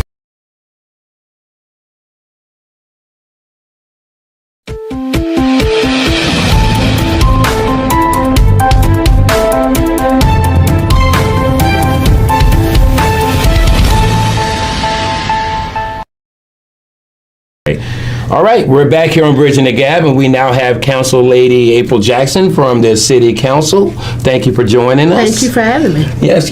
Before we get into the meat of chopping it up, I'm going to ask you a couple of questions. How long you been on City Council? In November, it'll be 10 years. 10 years. Wow. Now, what gave you the want to, if you will? I've always had a desire to help people.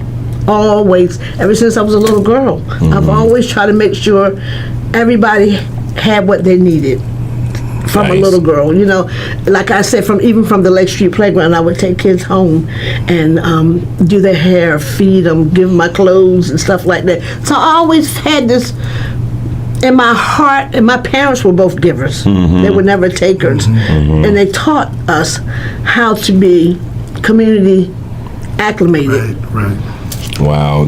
Yeah, and I know you know my family very well. My aunt always my aunt always tells me how much you've been doing for the community, and I've actually been watching you as well. You do a lot of things with the homeless. Can you tell us a little bit about that? Well, we just really started. The VFW has given us their place to do some events and then coordinate some events with them, along with them. It's their place, and it was their event, but I had worked with the homeless for maybe 12 years in my church, Wesley, when I was going to Wesley Temple. Sure. We were the first homeless shelter, winter homeless shelter. So I always worked, and I had a passion, because we never know where we're going to be. That part. At any given day or time, we never know. So it just, just working with my kids, my grandkids, all of us work with them, and we just found a need. It's a need, and it's what God would have us do. We're supposed to be disciples. We're supposed to be out here helping, not destroying, but assisting and helping people through their journey. Everybody's not going to be fortunate. Right. Enough to have a place. Some people are not going to be fortunate enough to have a home or a food or whatever. That's just how it is. But with me, the homeless holds a place in my heart. There's times when I had people who call me, and then he said, send them to Bishop Dickerson. Because I do believe, and he basically tries to help in any way he can. But with me, it's just something I can honestly say, I practically made myself homeless one time. Wasn't homeless, but I'll be real. I didn't want to stay at my mom. I didn't want to stay here. I wanted to stay where I want to stay. My nose. But it's just like I was there. I was at that place, and I was a single parent raising 4 kids. Wow. Sure. And struggling, So I know the struggle, and the struggle is real. So I can imagine watching other families out here with children and being homeless. I wasn't there, but I put myself in that position, and I do believe, and that means God put me there. He put me there just so I could be where I am today. Some of the things we go through is not just because we put ourselves through them. Sometimes God tests us just to see where we're going to be, and I don't forget about people. Nice. The position that I have right now, I'm still able every day. That part. The position doesn't make me. It's who I am. Yes, ma'am. I am who I am. Now, have you, thank you, up under the bridge over there out by downtown, there's several, families up under there. Do you know anything about them? Yes. Matter of fact, when we had the thing at the VFW, I went out there and I just handed them the flyers about the homeless. Wow. And we still have plenty of clothes and everything, and we want to do another one as well. We still have our bags packed with our goodies and stuff. And I went out there and just handed them out. And, it was so heartbreaking because some of the people didn't want you to identify them as homeless. Sure. And they were like, well, I'm not homeless, but in my heart I knew they were. But I wasn't just saying it to them. I was just like, here, take it. If you know somebody that is, just give it to them and let them know. And I had one guy, he just put the flyer right in the trash can, just folded it right up so it would fit so people could see it. I'm like, I would have never thought to do that. But, we shouldn't have as many homeless people as we have. Yeah, We shouldn't. We just shouldn't. We've got too many abandoned houses around here. absolutely. We have too many abandoned houses that we should never see this many people. And I know a lot of people are transient. They're coming in from other states and cities and stuff like that. But the homeless has, and it's not going to completely come to a halt because it's said in the word. We're going to have the poor you this. have with you always. Yes, Yep. but Yep. we just need to know how to entertain it. Right. And we need to know how to deal with the homeless and always saying they have mental issues and this and that. Not always do they have mental issues. Some of them, really, honestly, if you really want to, some of them don't like to be told what to do. And that doesn't mean you have a mental Authority. illness. Yeah, Right. the authority, they don't like it. Right. Some of them just don't want to pay bills. Yep. You know, I know, for example, I know a young guy who was actually homeless, getting out of jail, and he was working for a person, and he would go get him out the woods to work with him to make sure he had. This young man has pulled his bootstraps up, gotten himself together, got him a nice old truck. You know, came back and told the person, said, I was tired, and I told that person, until he gets tired, it's nothing that you can do right. but just Yeah. be there for him. Yep. It's nothing you can do. It's till you get tired of being in that situation. Now he's gotten himself together and he looks good. He's doing good. And, you know, it just, we as a people have to stop looking down on people. Right. Right. That's our problem. Absolutely. We tend to shun somebody because they don't either look like us, they don't dress like us, they don't smell like us. Whatever. That's not the way it should be. Thank you. Now, I want to turn attention a little bit towards the younger people or the younger generation. What do you think about the younger generation? They're kind of rough around the edges, but it's not what you say, is how you say it to them. They can tell whether it's love or whether it's hate or whether you just being pure mean. I don't have really any problems with young people. Matter of fact, I love them. A lot of my events I do for younger people, they're free events. It's actually for the whole family, but it's based on the youth and bringing families together to be active. Sure. But these young people have become very disrespectful. Some of the things that they say, I would never think about saying Absolutely. in front of an adult. I wouldn't think about doing, and I'm not going to say that I've never used profanity, but I would have never done it in front of my father, and I would have never done it in front of an adult because I know where my lips would have been, in the back of my head. But these kids, there are no consequences for their behaviors. And when, be honest with our children, when they took discipline out of school, you took discipline out of the home. And this is where our problem started. When we couldn't, they tell you can't correct your kid, or you can beat your child, or you got to tell your child go sit in the corner for, can you count to 10? I'm not counting to 10. And I'm not going to tell my child to count to 10. If they're in my house, I'm paying bills, I'm doing whatever I need to be doing, they're going to do what I say do, or you're going to march. Yeah. And that's just how I feel. Sure. I mean, you don't give a child an option. I hear a lot of parents say, well, do you want to do this? And the child says, no. I didn't have an option. No. We didn't have options.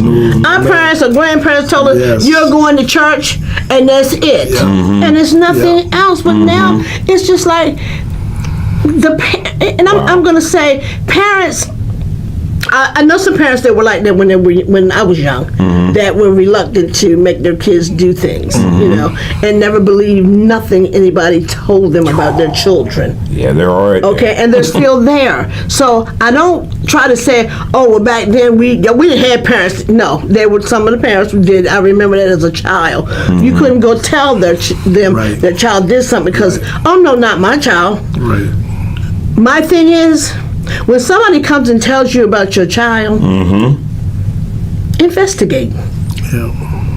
Investigate. And like I said before, when your children are not around you, you don't know, what they're doing. You just don't know. You don't. I know my kids very well, but I also know my kids are my kids, and I know what I would do. So I know what they're capable of doing. And this is what we have to look at.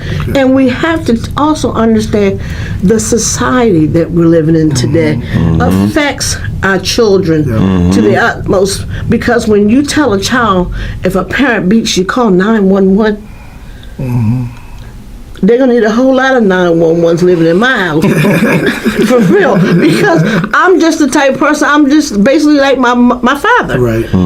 I'm strict. I don't play. If you can't abide by my rules and regulations, you don't need to be there. Right. You know, and this is what parents need to do. I'm not saying put your child out. No. But there has to be some stipulation, some guidelines, something other than just allowing your kids to just do whatever they want to.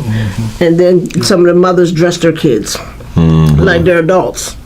You go out and buy a $100 outfit for a child who's doing absolutely nothing in school. Yeah. It's like reinforcing inappropriate behavior. Thank you. Yeah. And that's one thing I never believe. I'm not going to reward you for something you did bad. I'm not doing that. My mother did it to me one time. Right. I got suspended because I got fighting in school. Right. And I got 3 new pair of shoes. And I'm like, later on in life, I said, was that right? That wasn't right. But see, my father instilled in me, you get suspended again, you'll get your butt tore up. So I had the double standards, like, don't get suspended anymore. And I never did. But as I got older, I'm like, she bought me 3 new pair of shoes that day. And I got suspended. I'm like, I don't understand this, but I do understand it. My mother was more of a, kind of like a nurturer. Right. And my father was more like The disciplinary. Yes. So You know, I was always told that a rebellious child, if it's not taken care of, will end up being a rebellious adult. You know. Yeah, that's true. And I see a lot of the young people nowadays, and like Bishop was saying, there are success stories out there, and I know you've seen them, but just like you said, I see a lot of rebellion, and I think it starts at home. It does. You know, we're going to be definitely talking about that in a few minutes, but I do want to ask both of you a question right now, as far as it goes with the young people. Do you feel that law enforcement hands are tied when it comes to dealing with our young people?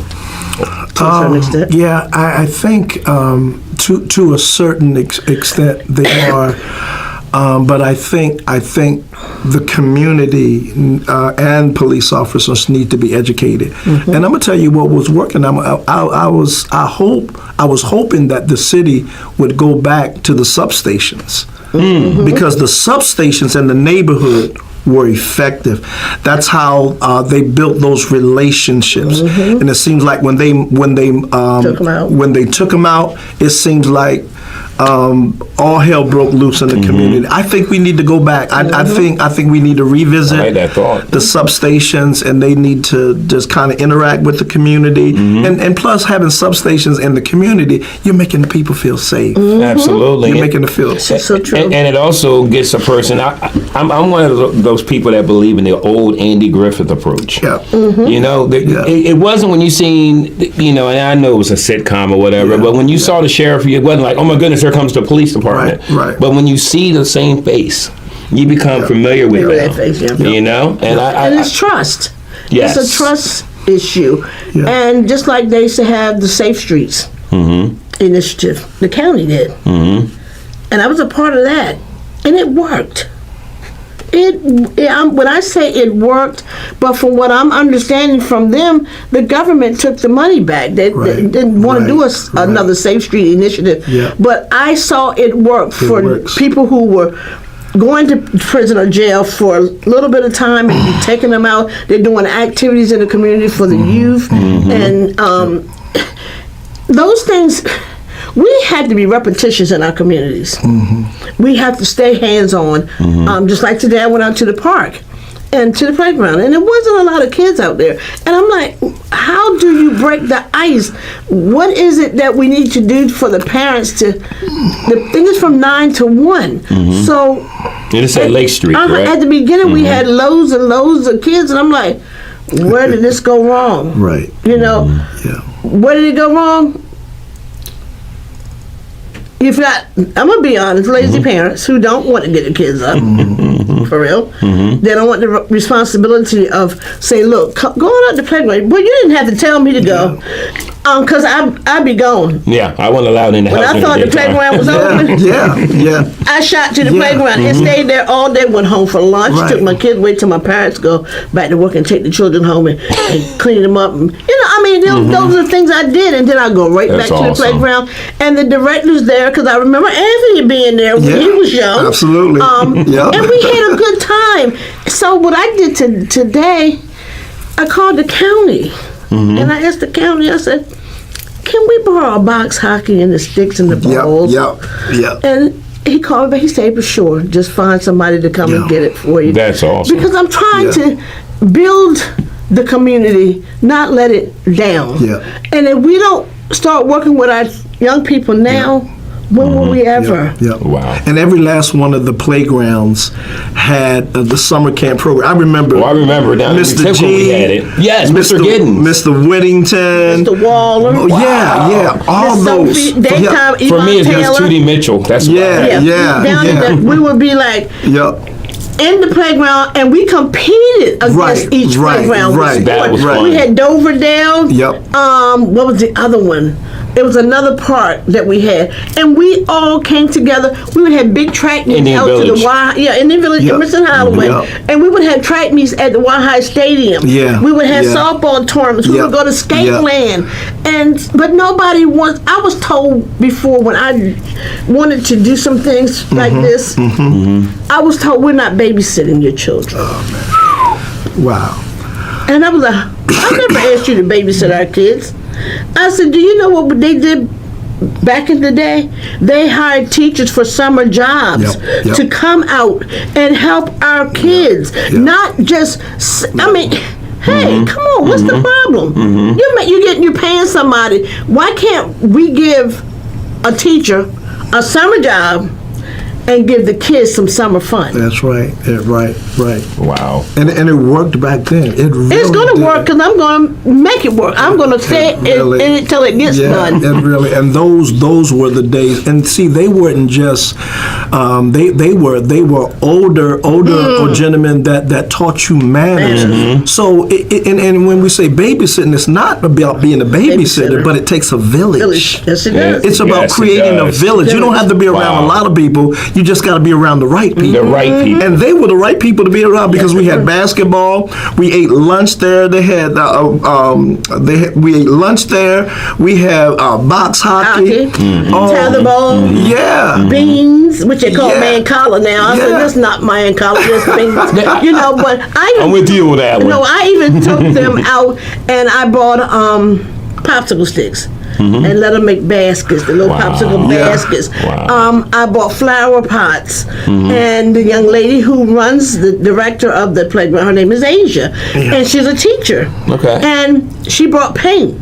And they painted the flower pots. Now, mind you, I got sick because of the heat and didn't get back out there. So some of them didn't get an opportunity to put, the soil and the seeds in and watch their plants grow. But it was the part of teaching them a craft. Teaching them, like you said, etiquette, because what I do is when they eat, when I'm there, who's going to say grace today? Who's going to bless the food? I said, now, I don't know what your religious preference are, but we need to bless this food. And then they bless the food and they eat. And I had a schedule. Because I told the young lady, I said, we need a schedule. Simply because you need to keep the kids in one area at one time. Because I'm afraid of somebody being abducted or assaulted in any kind of way. So let's keep the kids here. Let's do arts, craft. Let's do some history. Let's have speakers. Let's have water day, I had it right down to the hour. Until 1 o'clock. Snowballs all day, things of that sort. We've got to become creative. We can't expect the young people to be who they are if they don't know who they are. I like that. I like that. We can't expect them to. And if we don't teach our children now, when will they ever learn? This is the time. I had a young man at a meeting that the Truth Committee had just last Wednesday, and I had a young man in there, and he says, we need to start teaching our young people as early as 4th and 5th grade. About trades and, preparing their minds for college and things like that, and that's something we don't do. Interesting. We don't do that, and I was like, Preparation. he's point on. For real, we need to start them as early as 1st grade, but but I'm not gonna say their minds are not developed enough, because some of these 1st graders' minds are developed more than ours are. They teach us computers like. Yeah, so we need to start working with our children, Sure. our youth, and I love them. I do, whether they think I do or not. I love young people. I love people, period. Yeah, and we did something creative in Cambridge, and this is the 2nd year that we did it, but it worked. 4 churches came together and did Vacation Bible School. That's great. Because I remember those. We gonna have Vacation Bible School anyway. Yeah. So with the 4 churches, we came together. We put our monies together. That's great. I taught one night. Bishop Weldon Johnson taught one night. Bishop Dean Evans taught one night. And I had some teachers from my church. It was wonderful. Wow. And then we at the end of it, we had an altar call, and those young people just cried out to God. I mean, it was amazing. There's a hunger. There's a hunger. There's a thirst. It was amazing, and I think more churches need to do that. We need to come together right around the Lake Street Playground. You got 4 or 5 churches: St. Paul's, St. James, First Baptist, Wesley Temple. All of them can come together and have a joint Vacation Bible School. I like that thought. And that's the truth. The problem with our community is everybody wants to do something separate instead of coming together. And that's been my main thing ever since I've been back here in Salisbury is, like I have a couple of organizations. I have actually the Thunder Guards Motorcycle Bike Club. They work with me consistently. I have We Here, their car club, and they're young people. Sure. And I told them, I said, look, I'm not going to be in this position all my life. I'm not going to have I'm not going to be able to operate the Salisbury Advisory like I want to. I'm getting older. We all are. I've got to but I've got to teach them how to carry the legacy on, because that's how things die in our community. We think we want to hold on to stuff like this, like we're gonna carry it to your grave. No, let these young people be acclimated in knowing how to do this, so when their time comes, when I want to step back, because really they don't push me back anyway. Because if I do something, they'll tell me, "You go sit down. We got this. You don't show us how to do it." How about and they take over. Right. Well, when we come back, we're going to be, talking about some of the things that's facing the young people and the homeless community. But I want to go to break realquick. Okay. Got anything else you want to share before we go to break? No. Oh, I did wanted to ask. Not Congresswoman. Not yet. Councilwoman, do Salisbury have a task force? I know we have the COC, but does Salisbury have a task force for the homeless? Not to my knowledge. Yeah. Interesting. I think there needs to be a task force for the homeless. And I'm willing to serve on it. I know you are. Are we hearing this? I want to be on that. Yeah. It is much needed, because we exhaust a lot of organizations. They get exhausted, funding is not, our church stopped because it was hard on them as well, but I could say some things that I really felt like God wants us outside in the vineyards to work, and the more we do, even when it gets hard, God will give us everything we need.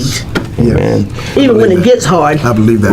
We're going to go to break, because I could definitely talk to them for a while on this. I love this, so stay with us.